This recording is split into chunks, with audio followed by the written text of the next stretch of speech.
누구나 그렇듯이 60대가 넘어가면 노후가 걱정됩니다. 지난해 우리나라 통계청에서 발표한 자료에 따르면 1957년생은 89에서 94세까지 살 가능성이 50%라고 합니다. 이처럼 누구나 100세까지 사는 인생입니다.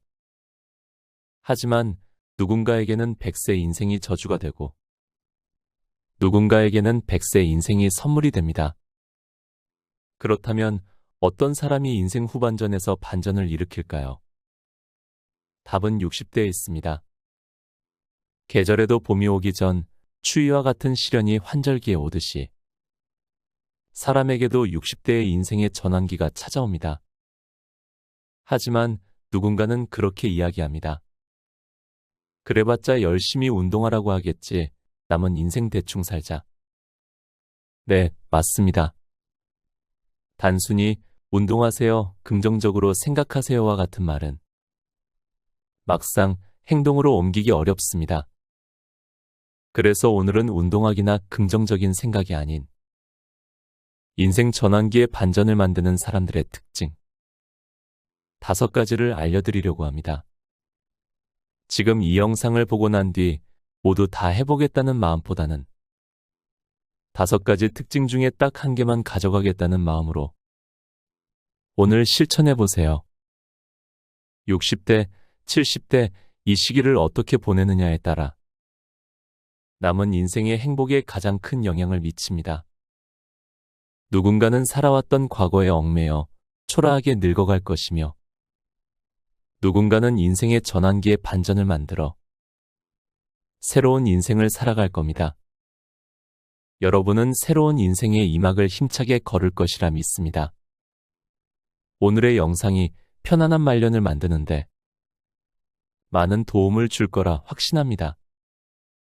좋아요와 구독 버튼 한 번씩 눌러주셔서 저에게 작은 운들을 모아주시면 감사하겠습니다. 지금부터 시작합니다. 인생의 전환기의 반전을 일으키는 사람의 특징 6가지. 첫 번째, 다이어트를 하지 않는다. 고령이 되어도 건강을 위해 미용을 위해 다이어트를 하는 사람이 있다. 이것 때문에 단번에 늙을 위험이 있다. 질병 때문에 식사 제한을 할 수밖에 없는 경우는 제외하고 적어도 70대가 되면 다이어트 등은 하면 안 된다. 현재 국가적으로 대사증후군을 검진하고 있다. 허리둘레를 측정하여 조금이라도 과체중으로 판정되면 생활 습관을 개선하기 위한 지도가 실시되고 있다. 그러다 보니 좀 통통한 것만으로도 많은 사람들은 몸에 좋지 않다고 생각하게 된다. 이는 잘못된 생각이다. 일찍이 미야기현에서 5만 명을 대상으로 대규모 조사를 한 적이 있다. 그 결과 마른 체형의 사람이 약간 통통한 사람보다 6에서 8년 빨리 죽는 것으로 밝혀졌다. 필자도 오랜 세월 고령자를 진찰해 왔지만 역시 고령이 되어도 건강한 사람은 통통한 사람이다. 겉으로 봤을 때 젊어 보이지만 실제 나이보다 10에서 20년 젊어 보이는 사람이 있다. 대부분 통통한 사람이다. 반대로 실제 나이보다 더 늙어 보이는 사람은 마른 체형이다. 말랐기 때문에 피부에 탄력이나 윤기가 없고 주름이 눈에 띈다. 이런 사람들에게는 단백질이 부족한 경향이 있다. 매일 먹는 식사 습관을 물어보면 담백한 식사를 일상적으로 하고 있다. 식사 제한을 하고 체중을 감량했다는 고령자에게도 이 같은 식사 유형을 볼 수 있다. 고령이 되고 난 후에 단백질 부족은 노화를 앞당기게 된다. 또한 면역력 저하도 초래한다. 이 때문에 암을 비롯한 다양한 질병의 위험이 높아진다. 위장이 좋지 못해 먹을 수 없다면 어쩔 수 없지만 먹는 것을 좋아하고 그것이 가능한 건강 상태라면 너무 참을 필요도 없다. 날씬한 체형은 수명을 단축시킨다. 두 번째, 건강검진보다 심장, 뇌 검진을 반드시 받는다. 70대가 되면 건강진단에 대한 생각도 바꾸는 것이 좋다. 샐러리맨이라면 매년 건강 진단을 받고 있는 사람도 많고, 퇴직하고 나서도 지자체의 검진을 받는 고령자도 많다. 그만큼 검진에 대한 신앙은 강한 편이다. 하지만 실제 건강검진은 장수를 위해서는 거의 도움이 되지 않는 것이 현실이다. 애초 건강검진에서 나타나는 판정의 대부분은 건강하다고 생각되는 사람의 평균치를 기준으로 한다. 95%의 사람을 정상으로 하고 거기에서 너무 높거나 너무 낮거나 해서 빗나간 5%를 비정상적으로 하는 통계적 판정이다. 즉, 사람 각각의 체질이나 환경이 있기 때문에 이상 수치임에도 건강한 사람이 있을 수 있고 정상 수치임에도 질병에 걸리는 사람이 있다. 애초 혈압과 혈당, 콜레스테롤 수치를 낮추려는 것은 심근경색이나 뇌경색에 향후 걸리지 않도록 하는 것이 주목적이다. 거듭 말하지만 수치가 높으면 심근경색이나 뇌경색이 될 가능성이 높다는 것일 뿐 높은 사람이 모두 이러한 병에 걸리는 것은 아니다. 수치가 높아도 아무렇지 않은 사람도 있다. 즉, 내버려 두어도 심근경색에 걸리지 않는 사람까지 모두 약을 먹고 식사를 제한하고 수치를 낮추고 있는 것이다. 심근경색이나 뇌경색을 정말 예방하고 싶다면 심장검진이나 뇌검진을 추천한다. 심장검진을 3년에 한 번이라도 받는다면 심장을 둘러싼 관상동맥의 어딘가에 동맥경화가 진행되어 좁아진 부분이 있다면 발견할 수 있다. 발견한다면 미리 풍선이나 스텐트 수술을 통해 혈관을 넓힐 수 있다. 뇌 검사에서도 MRI를 찍으면 뇌동맥류를 발견할 수 있다. 조기에 발견하면 카테터 등을 사용하여 예방 수술을 받을 수 있다. 혈관 내치료 기술이 발전하고 있으며 심장 검진과 뇌 검진은 앞으로 더욱 효과적일 것이다. 또한 검진 수치가 지금까지 계속 정상이었던 사람이 갑자기 심근경색이 되는 일도 가끔 있다. 이런 경우도 심장 검진을 받았다면 어떤 조치를 취할 수 있었을지 모른다. 검진을 받고 불필요한 절제를 하기보다는 70대가 되면 일단 심장 검진, 뇌 검진을 추천한다.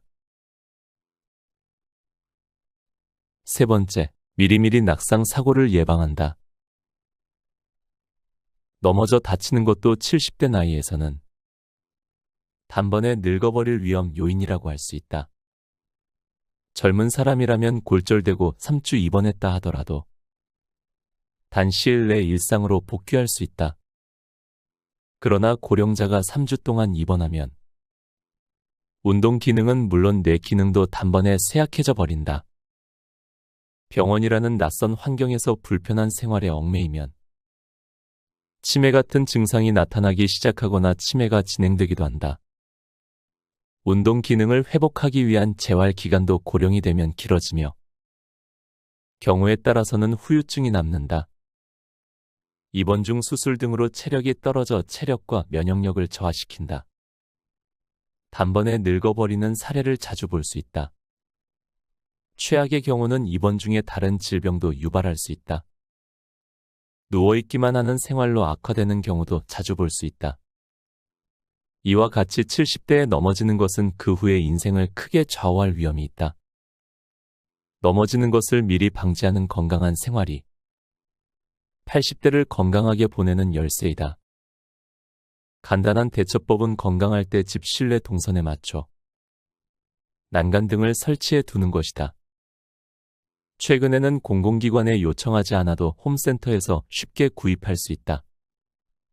요양 인정을 받은 사람이라면 케어 매니저와 상담하면 대여나 할인도 가능할 것이다. 손잡이를 달아놓았다면 절대 안전한 것은 아닐지라도 확실히 넘어질 위험을 줄일 수 있다. 또 하나, 넘어질 위험에 대한 대처로는 복용하고 있는 약을 되돌아보는 것이다. 고령자가 되면 밤잠을 제대로 잘 수 없기에 신경 안정제를 처방받는 사람들이 많다. 사실 안정제에는 근육 이완 작용이 있다. 약의 작용으로 근육이 다소 이완되었을 때, 젊은 사람이라면 무방하지만 고령자에게는 힘을 쓸 수 없어 넘어지는 사고를 자주 당할 수 있다. 심야에 화장실 갈 때 넘어지거나 계단에서 떨어진 고령자의 낙상 사고가 자주 일어난다. 이들 중에는 복용하고 있는 약물과 관련이 있다고 생각해야 한다. 취침 전 신경 안정제를 복용하고 있는 사람은 심야에 화장실 갈 때나 아침에 기상할 때 휘청거릴 가능성을 염두에 두자. 아침 이동에 충분히 주의해야 한다. 이런 약물에 대해서도 불안한 점이 있으면 의사와 상담하여 건강할 때 넘어질 위험을 줄여야 한다. 네 번째, 취미를 꼭 갖는다. 현업에서 떠난 사람에게 취미가 있는지 없는지는 매우 중요하다. 특히 남성에게는 은퇴 후 늙을 것인지 아닌지 여부는 취미 유무와 상당한 관련이 있다. 이상적인 것은 현업에 종사할 때부터 은퇴 후에도 계속할 수 있는 취미를 미리 찾아두는 것이다. 필자의 경우에는 와인과 영화 찍는 일이다.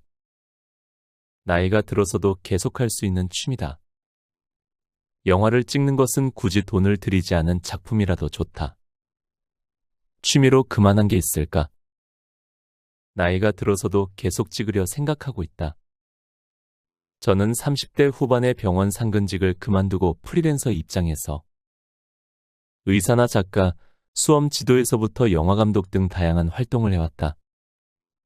따라서 나름대로 취미를 제대로 찾아온 측면도 있을 것이다. 필자의 경우 만일 계속 현업에 묶여 있었다면 이 같은 취미를 찾지 못했을 것이다. 회사에 다니고 있는 사람이라면 아무래도 업무에 쫓기기 쉽다.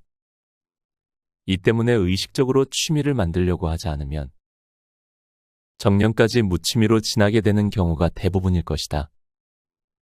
퇴직할 때까지 무취미로 시간을 보내버린다.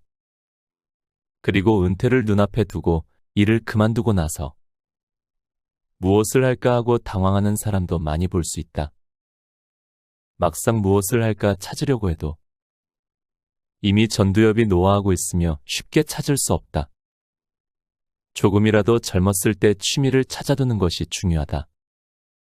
은퇴하고 난 이후 취미를 찾으려는 사람도 물론 늦은 것은 아니다. 젊었을 때 좋아서 하던 일을 다시 시작하는 것도 하나의 방법이 될 수 있다. 과거에는 몰랐던 매력과 재미를 깨닫거나 젊었을 때 기분을 되찾는 등 즐거운 취미가 될 수도 있다. 이전부터 하고 싶다고 생각하고 있었지만 업무 때문에 시작할 수 없었다면 다시 몰두하는 것도 은퇴했기 때문에 할 수 있는 사치이다. 중요한 것은 이것저것 생각하지 말고 우선 시작해보는 것이다. 시도해보고 재미없으면 그만두면 된다. 가장 무의미한 것은 하기 전부터 이것저것 생각하고 결국 아무것도 하지 않는 것이다. 시간은 자유로워지니 새롭게 도전하는 재미 쪽으로 눈을 돌려보자. 부정적인 이유만 대고 움직이지 않는 것이 몸의 노화를 진행시키고 있는 것이다. 정년을 기회 삼아 집에 틀어박히기 쉽다. 그러지 말고 새로운 활동을 모색해보자. 지금의 70대 연령대는 아직 활동할 정도로 체력도 건강하다. 다섯 번째, 현명한 의사를 선택한다. 70대가 되면 의사가 말하는 것을 맹신하거나 과도한 기대를 품는 것은 그만두는 편이 낫다. 그러나 실상 고령자라면 어떤 이유로든 통원할 수밖에 없는 사람이 많을 것이다. 그때 어떤 의사를 선택하면 70대, 80대 이후에도 건강하게 살아가는 데 도움이 될까? 만년의 일상생활을 고려할 때 의사 선택도 매우 중요 포인트이다. 가장 손쉽게 의사를 구분하는 방법은 약물에 대해 이야기를 해보는 것이다.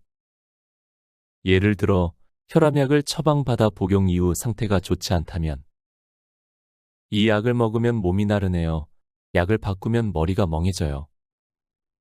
등 솔직하게 상담을 해보자. 상태가 썩 좋지 않다고 호소해도 혈압은 정상입니다. 그럴 리가 없습니다. 약 끊고 죽고 싶지 않잖아요.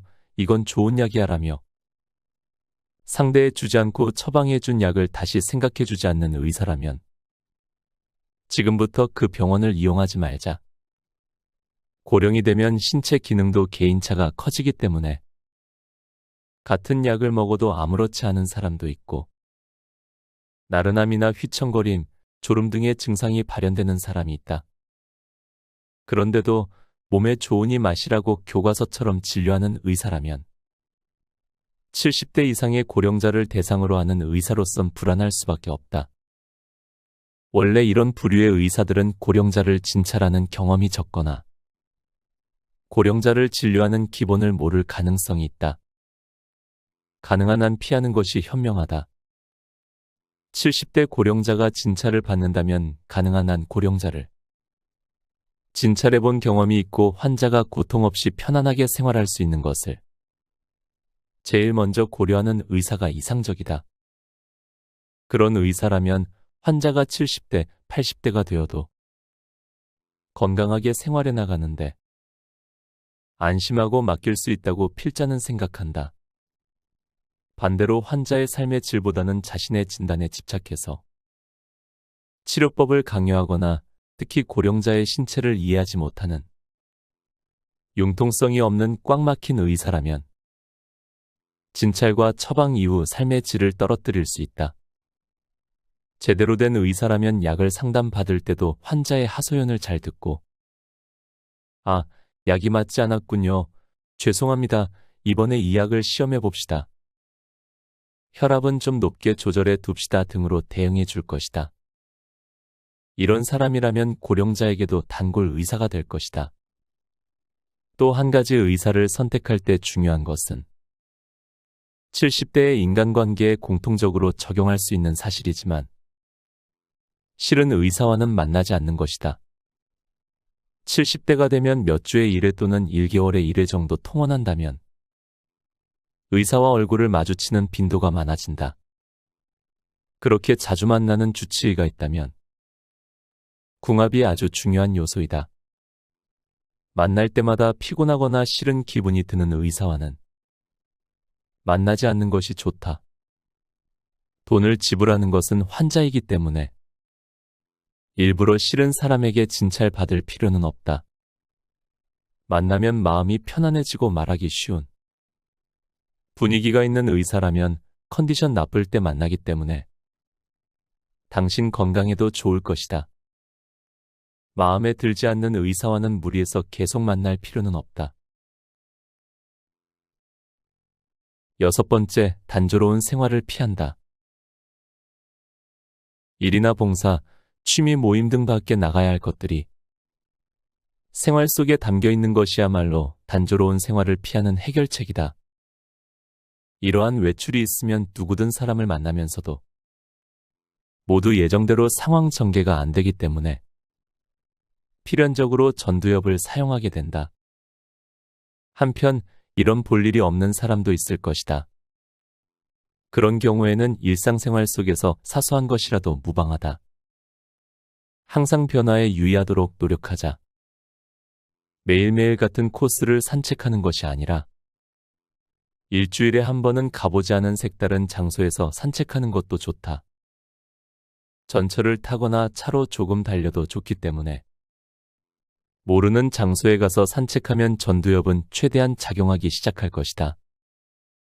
고령이 되면 단골 가게가 정해져 있고 그 가게 이외에는 가지 않는 사람도 있지만 가끔은 새로운 가게에 가는 것도 중요하다. 같은 가게에서 같은 것을 먹고 있는 동안은 전두엽은 자극받지 않는다. 독서가 취미인 사람이라면 항상 같은 경향의 책을 읽는 것을 그만두자. 같은 작가의 작품이나 같은 장르만 읽지 말고 가끔은 다른 작가나 다른 장르를 읽는 것도 뇌 활동이 좋아지는 효과를 가져온다. 정치적인 주장이 비슷한 책만 읽는 경향의 사람도 있다. 하지만 좌편향 성향의 사람이라면 가끔 우편향 작가의 책도 읽어보자. 다른 시점, 다른 생각에 접하는 것은 전두엽을 활성화시킨다. 요리를 해본다는 것도 전두엽 자극에 좋다. 평소 먹던 메뉴가 아니라 만들어 본 적이 없는 것을 일주일에 한 번은 만들어 보는 것만으로도 예상치 못한 경험을 할 수 있을 것이다. 남성의 경우 거의 요리를 해본 적이 없는 사람도 있을 것이다. 그렇다면 더욱 간단한 것부터 요리를 시작해보는 것도 매우 좋은 일이다. 새로운 것에 도전해보는 경험은 전두엽의 노화 방지에 매우 유용하다. 그 외에도 일상의 생활에 어떻게 하면 변화를 가져올 것인가? 항상 생각하고 우선 실천에 옮겨봐야 한다. 손이 많이 가는 것, 대대적인 준비가 필요한 것 등은 피하고 사소한 것부터 생활의 변화를 도입해보자. 간단한 것이라면 나이와 상관없이 몇 살이 되어도 새로운 체험을 생활 속에서 실현할 수 있을 것이다. 곁에 두고의 짧은 생각. 우리 모두가 하루하루 열심히 살아가며 종종 앞만 보고 달려왔을 겁니다. 그 과정에서 우리는 자신의 삶을 돌아보는 시간을 잃어버리곤 합니다. 하지만 이제는 60대로 접어들면서 그동안 달려온 길을 멈추고 돌아보는 시간이 필요합니다. 이럴 때 저는 다산 정약용의 이야기를 생각하곤 합니다. 그는 18년 동안 유배 생활을 했습니다. 그 기간 동안 그는 많은 시련을 겪었지만 그 과정에서 자신의 삶을 깊이 돌아볼 수 있는 기회를 얻었습니다. 그는 유배 생활을 통해 자신의 삶의 가치를 깨닫고 새로운 방향을 찾아 나갔습니다. 그의 이야기를 보면 삶은 항상 순탄하지만은 않습니다. 때로는 어려움에 직면하고 그로 인해 잠시 멈춰서야 하는 순간들이 있습니다. 하지만 그런 순간들이 우리에게는 소중한 휴식의 시간이 될 수 있습니다. 그 휴식을 통해 우리는 자신의 삶을 돌아보고 자신이 어떤 사람인지, 어떤 가치를 추구하는지를 깨닫는 게 중요합니다. 저는 이것이 삶의 가장 중요한 과정이고 생각합니다. 계속해서 달려가는 것 중요하지만 때때로 멈춰서 자신의 삶을 아는 것이 얼마나 중요한지를 잊어서는 안 됩니다. 그렇게 살아가는 사람들은 자신의 인생의 방향을 다시 확인하고 다시 힘차게 나아갈 수 있습니다. 오늘도 함께 해주셔서 감사합니다. 책 70세가 노화의 갈림길을 읽고 누구나 그렇듯이 60대가 넘어가면 노후가 걱정됩니다. 지난해 우리나라 통계청에서 발표한 자료에 따르면 1957년생은 89에서 94세까지 살 가능성이 50%라고 합니다. 이처럼 누구나 100세까지 사는 인생입니다. 하지만 누군가에게는 100세 인생이 저주가 되고 누군가에게는 100세 인생이 선물이 됩니다. 그렇다면 어떤 사람이 인생 후반전에서 반전을 일으킬까요? 답은 60대에 있습니다. 계절에도 봄이 오기 전 추위와 같은 시련이 환절기에 오듯이 사람에게도 60대의 인생의 전환기가 찾아옵니다. 하지만 누군가는 그렇게 이야기합니다. 그래봤자 열심히 운동하라고 하겠지. 남은 인생 대충 살자. 네, 맞습니다. 단순히 운동하세요, 긍정적으로 생각하세요와 같은 말은 막상 행동으로 옮기기 어렵습니다. 그래서 오늘은 운동하기나 긍정적인 생각이 아닌 인생 전환기의 반전을 만드는 사람들의 특징 5가지를 알려드리려고 합니다. 지금 이 영상을 보고 난 뒤 모두 다 해보겠다는 마음보다는 5가지 특징 중에 딱 1개만 가져가겠다는 마음으로 오늘 실천해보세요. 60대, 70대 이 시기를 어떻게 보내느냐에 따라 남은 인생의 행복에 가장 큰 영향을 미칩니다. 누군가는 살아왔던 과거에 얽매여 초라하게 늙어갈 것이며 누군가는 인생의 전환기에 반전을 만들어 새로운 인생을 살아갈 겁니다.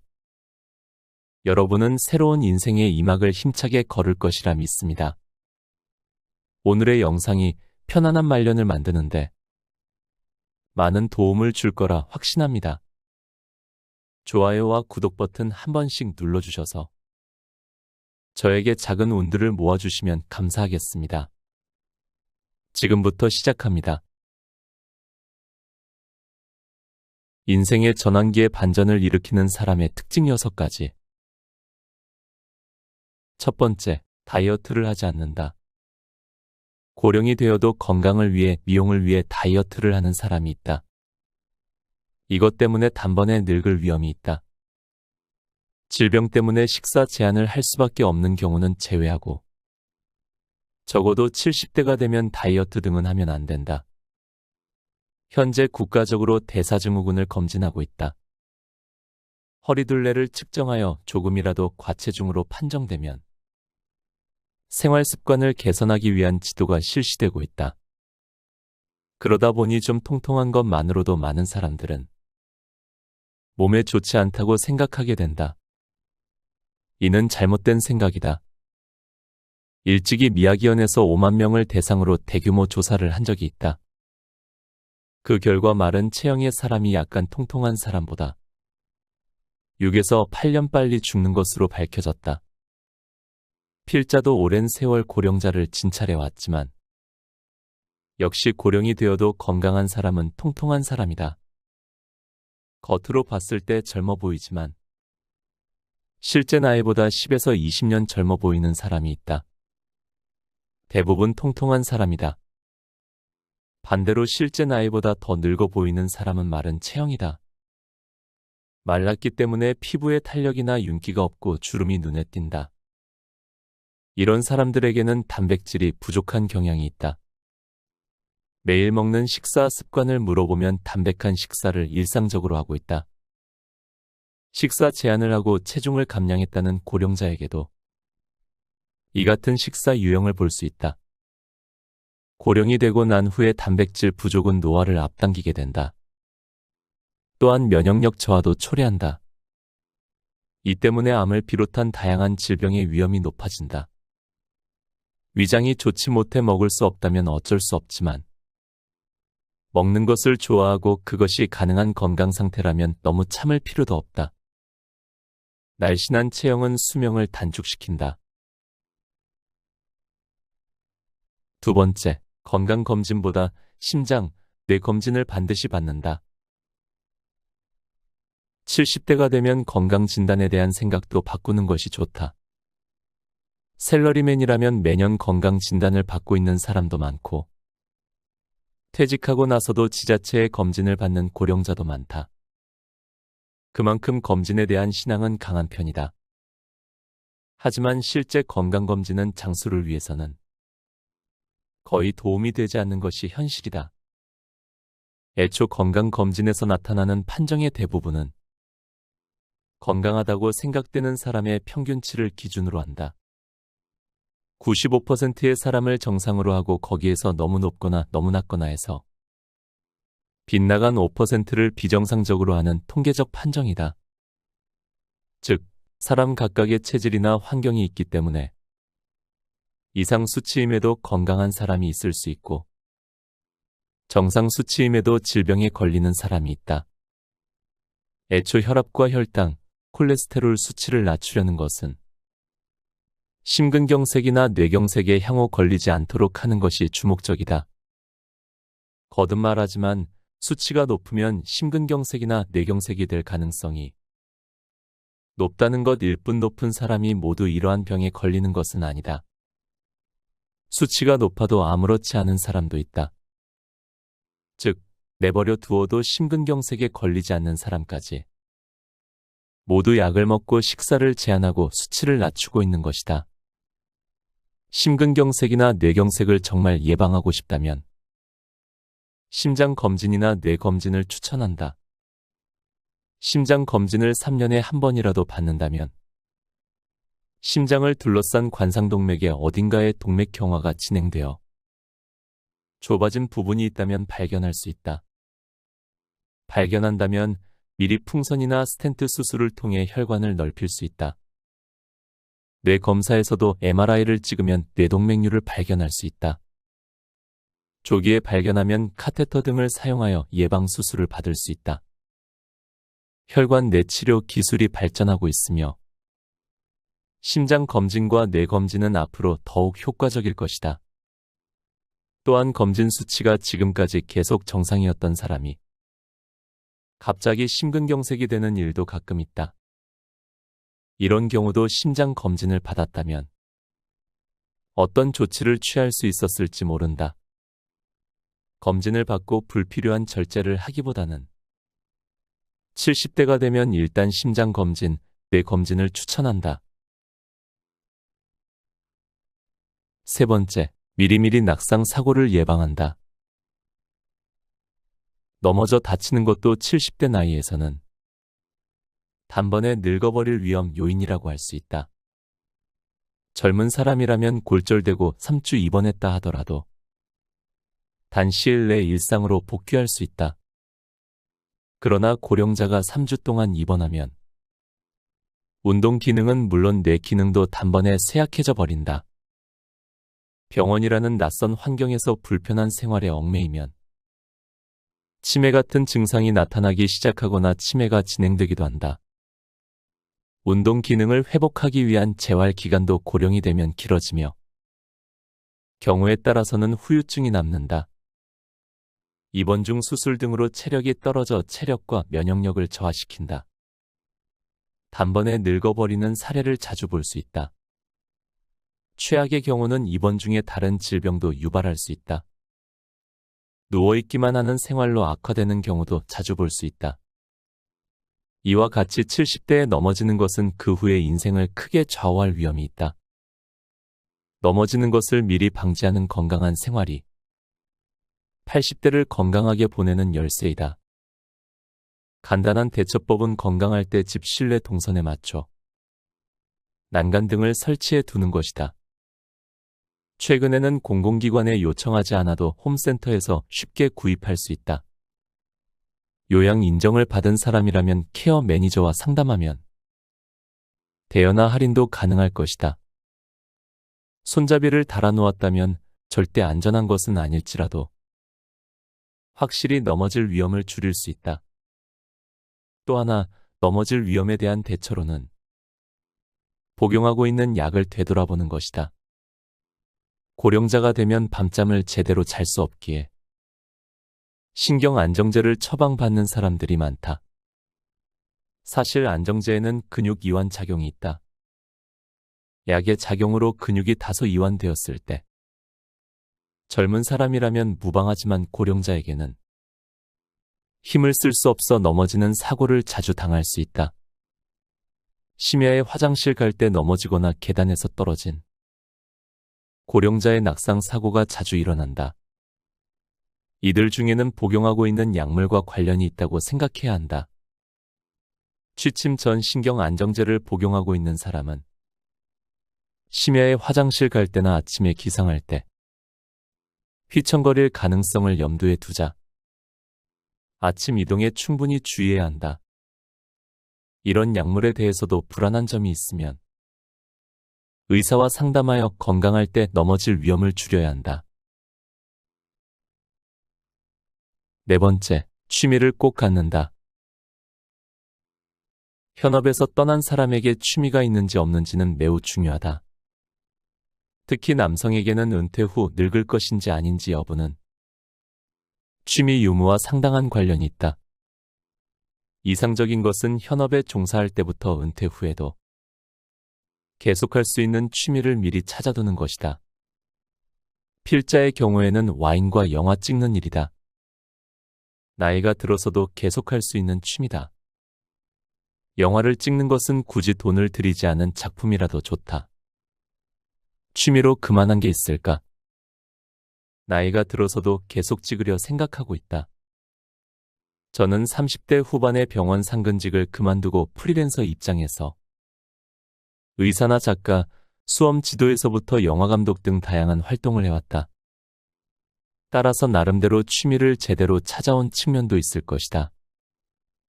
필자의 경우 만일 계속 현업에 묶여 있었다면 이 같은 취미를 찾지 못했을 것이다. 회사에 다니고 있는 사람이라면 아무래도 업무에 쫓기기 쉽다. 이 때문에 의식적으로 취미를 만들려고 하지 않으면 정년까지 무취미로 지나게 되는 경우가 대부분일 것이다. 퇴직할 때까지 무취미로 시간을 보내버린다. 그리고 은퇴를 눈앞에 두고 일을 그만두고 나서 무엇을 할까 하고 당황하는 사람도 많이 볼 수 있다. 막상 무엇을 할까 찾으려고 해도 이미 전두엽이 노화하고 있으며 쉽게 찾을 수 없다. 조금이라도 젊었을 때 취미를 찾아두는 것이 중요하다. 은퇴하고 난 이후 취미를 찾으려는 사람도 물론 늦은 것은 아니다. 젊었을 때 좋아서 하던 일을 다시 시작하는 것도 하나의 방법이 될 수 있다. 과거에는 몰랐던 매력과 재미를 깨닫거나 젊었을 때 기분을 되찾는 등 즐거운 취미가 될 수도 있다.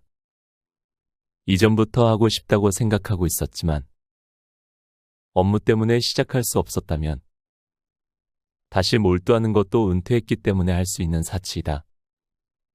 중요한 것은 이것저것 생각하지 말고 우선 시작해보는 것이다. 시도해보고 재미없으면 그만두면 된다. 가장 무의미한 것은 하기 전부터 이것저것 생각하고 결국 아무것도 하지 않는 것이다. 시간은 자유로워지니 새롭게 도전하는 재미 쪽으로 눈을 돌려보자. 부정적인 이유만 대고 움직이지 않는 것이 몸의 노화를 진행시키고 있는 것이다. 정년을 기회 삼아 집에 틀어박히기 쉽다. 그러지 말고 새로운 활동을 모색해보자. 지금의 70대 연령대는 아직 활동할 정도로 체력도 건강하다.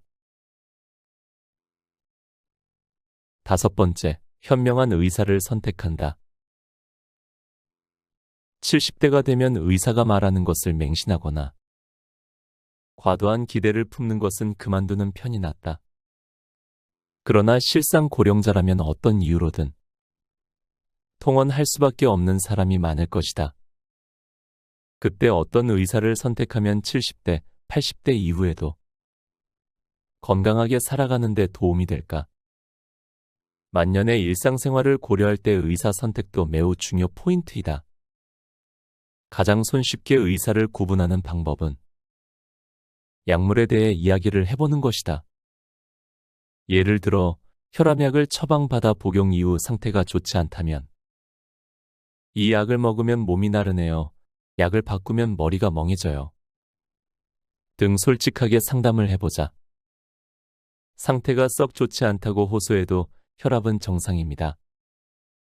그럴 리가 없습니다. 약 끊고 죽고 싶지 않잖아요. 이건 좋은 약이야 라며 상대에 주지 않고 처방해준 약을 다시 생각해주지 않는 의사라면 지금부터 그 병원을 이용하지 말자. 고령이 되면 신체 기능도 개인차가 커지기 때문에 같은 약을 먹어도 아무렇지 않은 사람도 있고 나른함이나 휘청거림, 졸음 등의 증상이 발현되는 사람이 있다. 그런데도 몸에 좋으니 마시라고 교과서처럼 진료하는 의사라면 70대 이상의 고령자를 대상으로 하는 의사로선 불안할 수밖에 없다. 원래 이런 부류의 의사들은 고령자를 진찰하는 경험이 적거나 고령자를 진료하는 기본을 모를 가능성이 있다. 가능한 한 피하는 것이 현명하다. 70대 고령자가 진찰을 받는다면 가능한 한 고령자를 진찰해본 경험이 있고 환자가 고통 없이 편안하게 생활할 수 있는 것을 제일 먼저 고려하는 의사가 이상적이다. 그런 의사라면 환자가 70대, 80대가 되어도 건강하게 생활해 나가는데 안심하고 맡길 수 있다고 필자는 생각한다. 반대로 환자의 삶의 질보다는 자신의 진단에 집착해서 치료법을 강요하거나 특히 고령자의 신체를 이해하지 못하는 융통성이 없는 꽉 막힌 의사라면 진찰과 처방 이후 삶의 질을 떨어뜨릴 수 있다. 제대로 된 의사라면 약을 상담받을 때도 환자의 하소연을 잘 듣고 약이 맞지 않았군요. 죄송합니다. 이번에 이 약을 시험해 봅시다. 혈압은 좀 높게 조절해 둡시다 등으로 대응해 줄 것이다. 이런 사람이라면 고령자에게도 단골 의사가 될 것이다. 또 한 가지 의사를 선택할 때 중요한 것은 70대의 인간관계에 공통적으로 적용할 수 있는 사실이지만 실은 의사와는 만나지 않는 것이다. 70대가 되면 몇 주의 1회 또는 1개월의 1회 정도 통원한다면 의사와 얼굴을 마주치는 빈도가 많아진다. 그렇게 자주 만나는 주치의가 있다면 궁합이 아주 중요한 요소이다. 만날 때마다 피곤하거나 싫은 기분이 드는 의사와는 만나지 않는 것이 좋다. 돈을 지불하는 것은 환자이기 때문에 일부러 싫은 사람에게 진찰받을 필요는 없다. 만나면 마음이 편안해지고 말하기 쉬운 분위기가 있는 의사라면 컨디션 나쁠 때 만나기 때문에 당신 건강에도 좋을 것이다. 마음에 들지 않는 의사와는 무리해서 계속 만날 필요는 없다. 6번째, 단조로운 생활을 피한다. 일이나 봉사, 취미 모임 등 밖에 나가야 할 것들이 생활 속에 담겨 있는 것이야말로 단조로운 생활을 피하는 해결책이다. 이러한 외출이 있으면 누구든 사람을 만나면서도 모두 예정대로 상황 전개가 안 되기 때문에 필연적으로 전두엽을 사용하게 된다. 한편 이런 볼 일이 없는 사람도 있을 것이다. 그런 경우에는 일상생활 속에서 사소한 것이라도 무방하다. 항상 변화에 유의하도록 노력하자. 매일매일 같은 코스를 산책하는 것이 아니라 일주일에 한 번은 가보지 않은 색다른 장소에서 산책하는 것도 좋다. 전철을 타거나 차로 조금 달려도 좋기 때문에 모르는 장소에 가서 산책하면 전두엽은 최대한 작용하기 시작할 것이다. 고령이 되면 단골 가게가 정해져 있고 그 가게 이외에는 가지 않는 사람도 있지만 가끔은 새로운 가게에 가는 것도 중요하다. 같은 가게에서 같은 것을 먹고 있는 동안은 전두엽은 자극받지 않는다. 독서가 취미인 사람이라면 항상 같은 경향의 책을 읽는 것을 그만두자. 같은 작가의 작품이나 같은 장르만 읽지 말고 가끔은 다른 작가나 다른 장르를 읽는 것도 뇌 활동이 좋아지는 효과를 가져온다. 정치적인 주장이 비슷한 책만 읽는 경향의 사람도 있다. 하지만 좌편향 성향의 사람이라면 가끔 우편향 작가의 책도 읽어보자. 다른 시점, 다른 생각에 접하는 것은 전두엽을 활성화시킨다. 요리를 해본다는 것도 전두엽 자극에 좋다. 평소 먹던 메뉴가 아니라 만들어 본 적이 없는 것을 일주일에 한 번은 만들어 보는 것만으로도 예상치 못한 경험을 할 수 있을 것이다. 남성의 경우 거의 요리를 해본 적이 없는 사람도 있을 것이다. 그렇다면 더욱 간단한 것부터 요리를 시작해보는 것도 매우 좋은 일이다.